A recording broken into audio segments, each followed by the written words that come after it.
चाहे कितनी ही गहरी दोस्ती क्यों ना हो। लेकिन यह 3 लक्षण वाले लोग धोखा जरूर देते हैं। इन पर कभी विश्वास ना करें। दोस्तों, बहुत पुरानी बात है। किसी गांव में एक गरीब ब्राह्मण रहता था। वह इतना गरीब था कि परिवार के लिए 2 वक्त का भोजन भी नहीं जुटा पाता था। वही दूसरी ओर इनका बड़ा भाई भी गरीब था और बड़े भाई का जो पत्नी थी वह बहुत ही ज्यादा स्वार्थी, लालची और चालाक थी। दोस्तों, बड़ भाई की जो पत्नी थी उसके मन में एक विचार आता है कि क्यों ना हम अपने घर द्वार को बेचकर प्रदेश चले जाएं। तब वह अपने पति को यह सभी बात बताती है और उनसे ऐसा करने को कहती है कि आप साथ में अपने छोटे भाई के हिस्से का भी जमीन उसे बिना बताए ही बेच दीजिए और उसी रात को हम लोग प्रदेश चले जाएंगे और वहीं जाकर अपना व्यवसाय शुरू कर लेंगे, जिससे हमारा गरीबी खत्म हो जाएगा।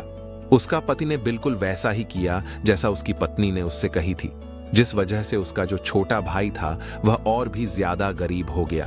अब उसके पास रहने के लिए अपना घर भी नहीं बचा जहां वह रह सके। फिर उन्होंने अपने पत्नी को मायके भेज दिया और वह धन कमाने की इच्छा लेकर प्रदेश को चल पड़ा और उसने जरूरतों की कुछ चीजें अपने साथ में रख लीं।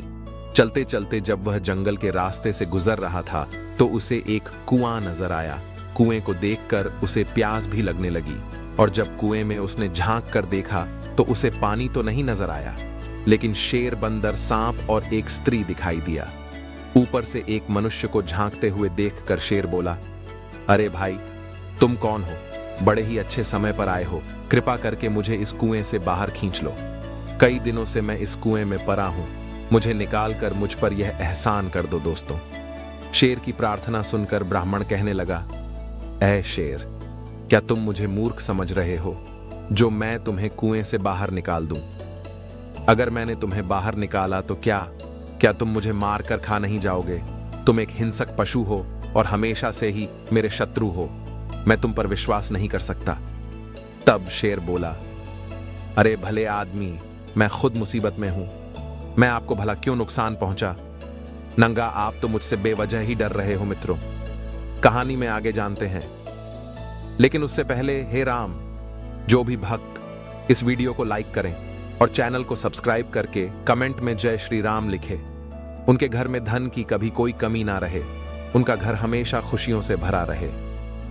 मित्रों, शेर की बार बार प्रार्थना करने पर उस गरीब ब्राह्मण को उस पर दया आ गया और सोचने लगा, आखिर परोपकार ही पुण्य का काम होता है। शेर बोला, हे भाई, मैं आपसे वादा करता हूं कि मैं तुम्हें किसी तरह का नुकसान नहीं पहुंचा आऊंगा और सदा तुम्हारा एहसानमंद रहूंगा।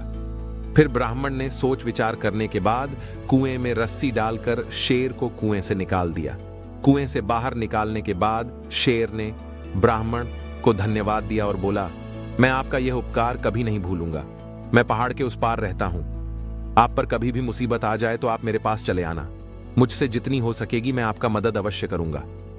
दोस्तों, इसके बाद कुएं के अंदर से एक बंदर की आवाज आती है। बंदर कहता है, ओ भले आदमी, मुझे भी कुएं से बाहर खींच लो। मैं भी आपका सदा आभारी रहूंगा। दोस्तों, ब्राह्मण ने रस्सी डालकर बंदर को भी कुएं से निकाल दिया।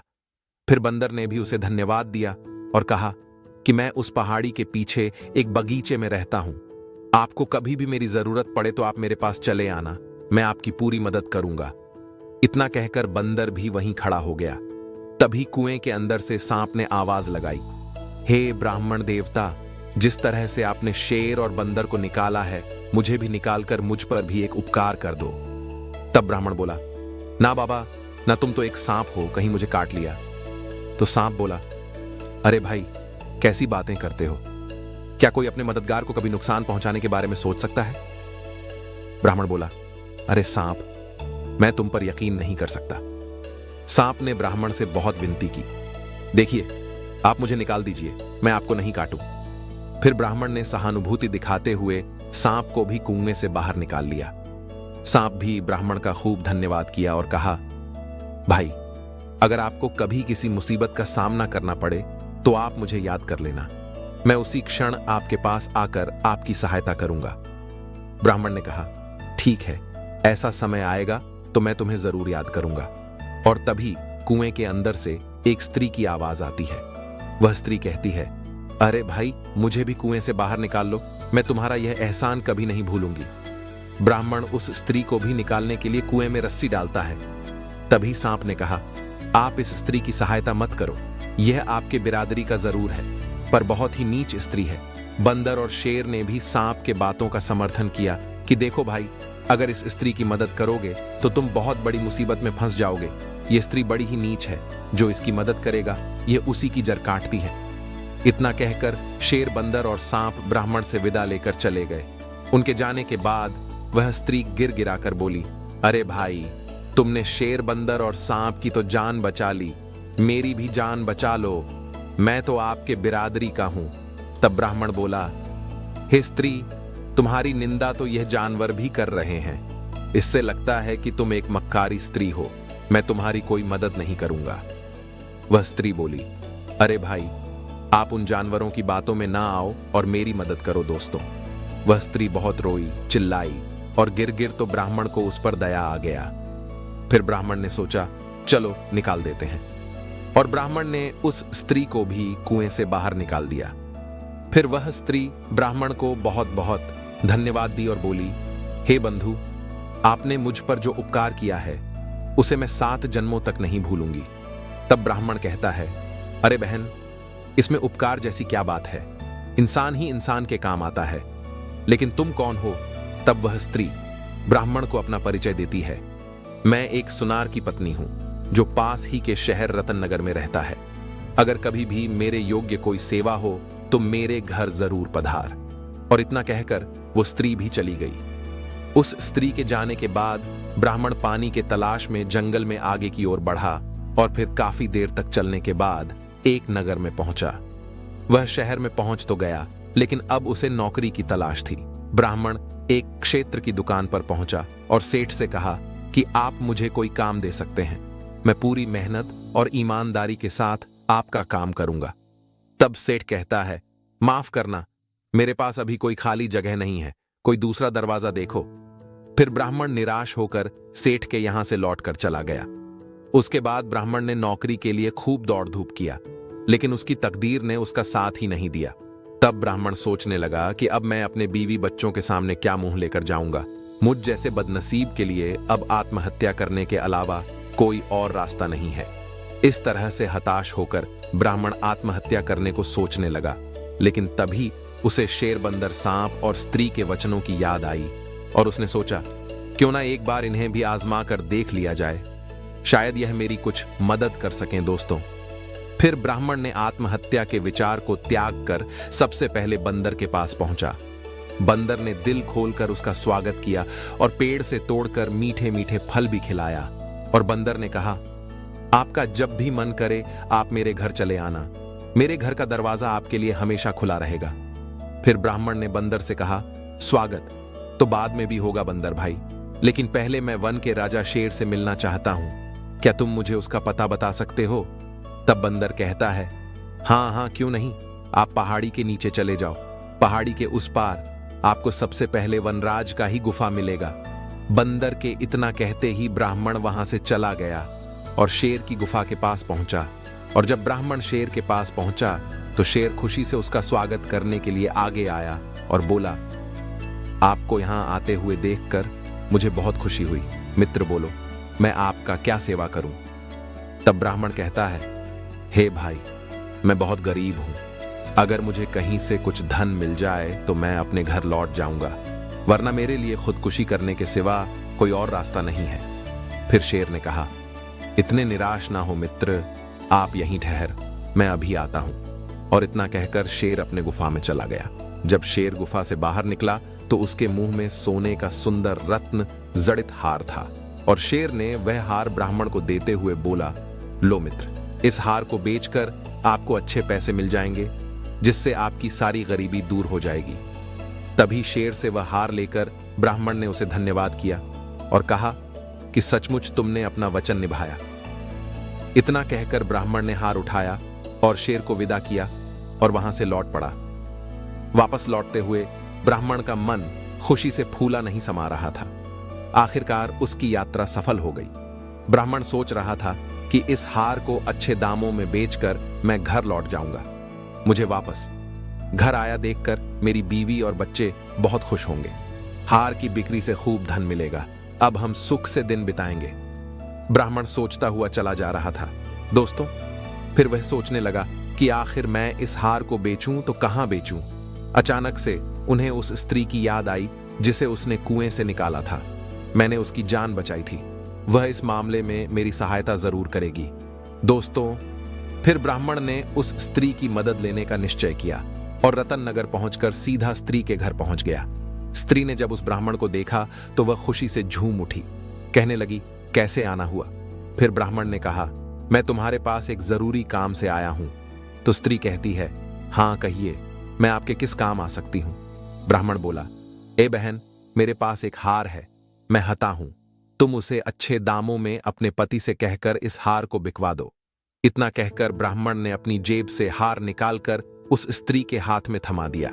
फिर उस स्त्री ने ब्राह्मण से वह हार लेकर के अपने पति को दिया, और जब उसके पति ने उस हार को देखा तो वह सोचने लगा कि यह हार इसके पास कहां से आया। यह हार तो राजकुमार का है, जो शिकार पर जाने के बाद आज तक वापस नहीं लौटा, और यह हार तो मैंने खुद ही राजकुमार को बनाकर दिया था। अब वह सोनार सोचने लगा और अपने पत्नी से बोला कि यह हार तुम्हें कहां से मिली है।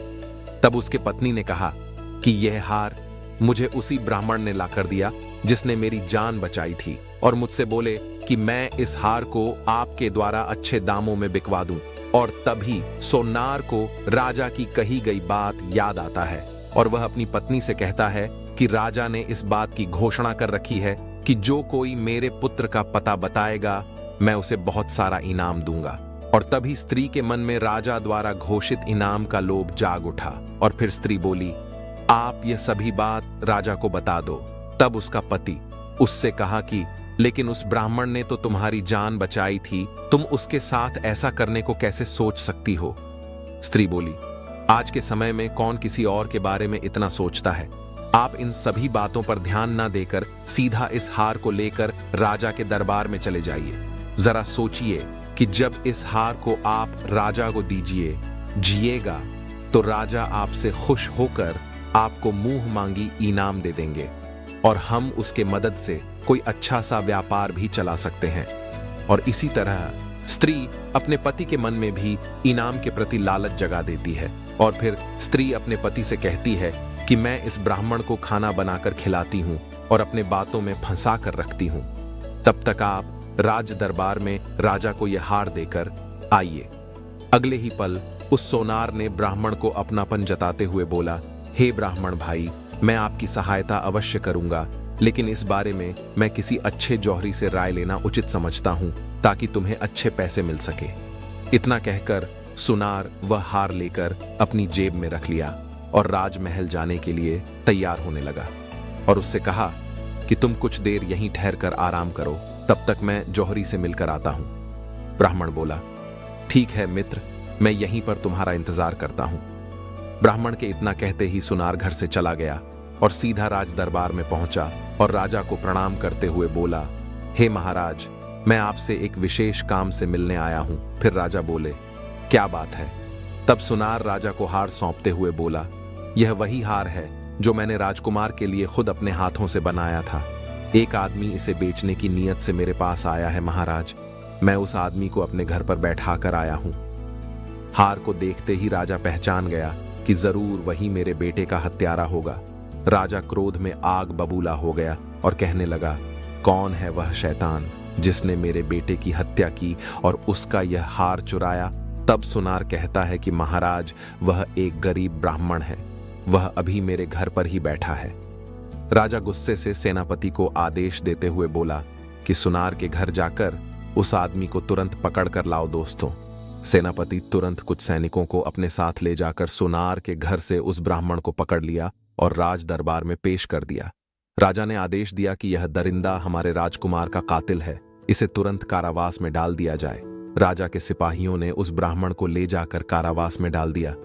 जब सैनिक जाने लगा तो ब्राह्मण बोला, आखिर मुझे राजकुमार का कातिल क्यों ठहराया जा रहा है?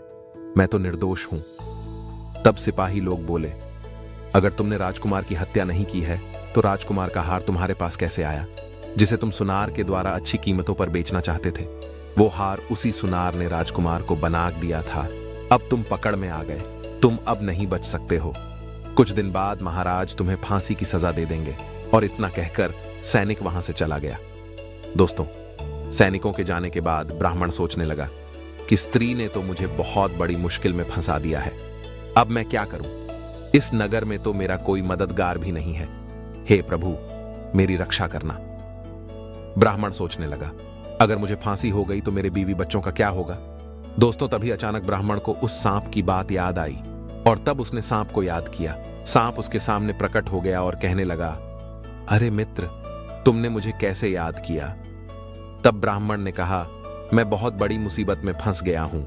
राजा ने मुझे जबरदस्ती जेल में बंद कर दिया है और मुझे एक ऐसे अपराध की सजा सुना दी जो मैंने किया ही नहीं। तब सांप कहता है, ऐसा क्यों? ब्राह्मण ने शेर से हार प्राप्त करने से लेकर गिरफ्तार होने तक का सारा किस्सा उस सांप को सुना डाला। बोला, हे मित्र, अब तो मुझे बचा लो। तुमने मुझसे कहा था कि मुसीबत के समय तुम मेरे काम आओगे। अब तो मेरी जान पर बन आई है। मेरे लिए इससे बड़ी मुसीबत और क्या होगी? तब सांप कहता है, हे मित्र, मैंने तुमसे पहले ही कहा था कि उस नीच स्त्री की सहायता मत करो, वह तुम्हारे लिए मुसीबत बन सकती है। सांप उस ब्राह्मण को समझाते हुए कहता है, जो धन का अत्यंत लालची हो, पूर्व का बैरी हो, अनेक स्त्री पुरुषों में मन लगाने वाला हो, चाहे स्त्री हो या पुरुष, इनसे चाहे कितनी ही गहरी यारी क्यों ना हो, लेकिन यह 3 लक्षण वाले लोग हमेशा धोखा देते हैं। इन पर कभी आंखें बंद करके विश्वास नहीं करना चाहिए।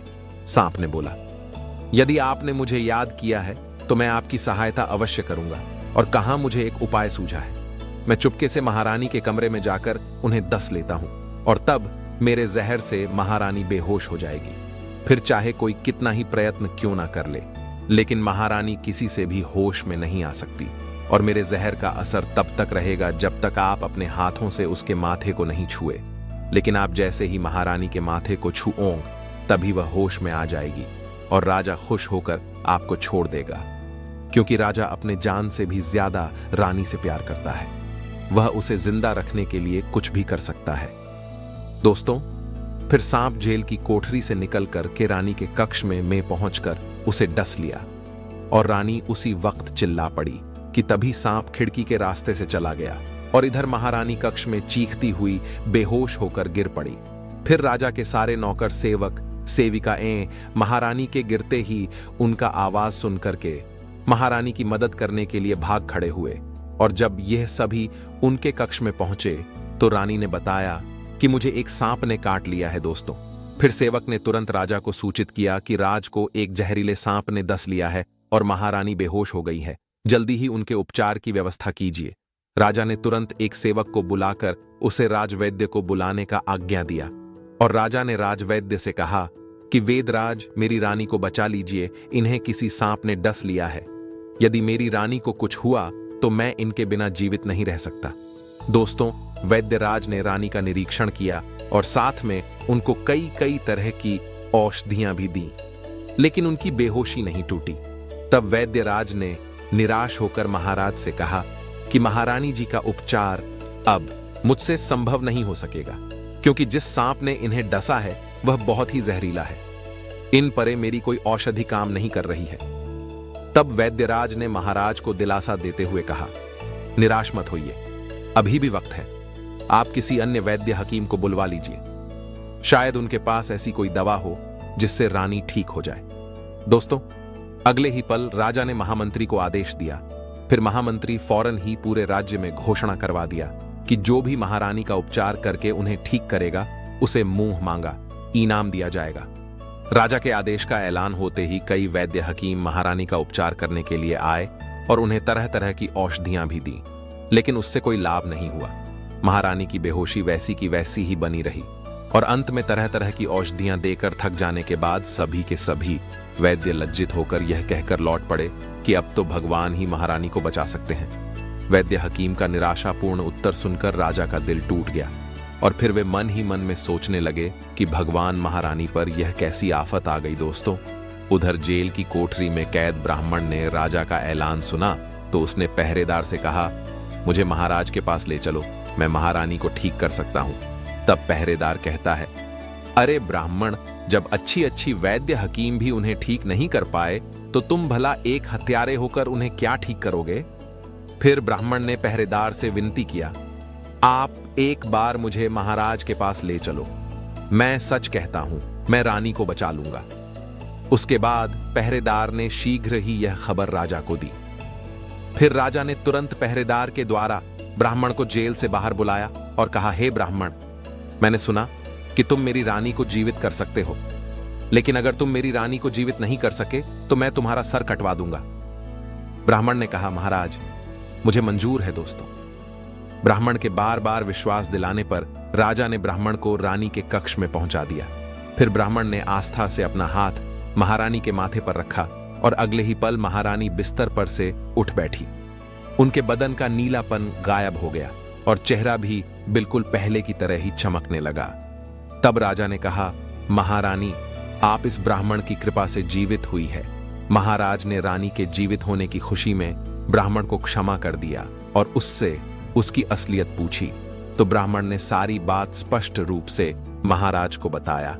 तब महाराज ने ब्राह्मण को खूब सारे पुरस्कार देकर उसे राज दरबार से विदा किया और उस स्त्री के साथ उसके पति, जो सुनार था, उन दोनों को बुलवाकर जेल में डलवा दिया। दोस्तों, इसीलिए कहते हैं कि जो धन का अत्यंत लालची हो, पूर्व का बैरी हो, अनेक स्त्री पुरुषों में मन लगाने वाला हो, उन लोगों पर कभी विश्वास ना करें। यह जीवन में कभी भी धोखा दे सकते हैं। दोस्तों, मैं उम्मीद करता हूं यह कहानी आपको जरूर पसंद आई होगी। दोस्तों, यदि आपको यह वीडियो पसंद आई हो तो प्लीज आप हमारे चैनल को सब्सक्राइब अवश्य करें, वीडियो को लाइक करें और दोस्तों, सच्ची श्रद्धा से कमेंट में जरूर लिखें, जय श्री राम, जय हनुमान, साथ ही देवों के देव, हर हर महादेव सदैव आप पर अपनी कृपा बनाए रखें। प्रिय मित्रों, वीडियो को अंत तक देखने के लिए धन्यवाद।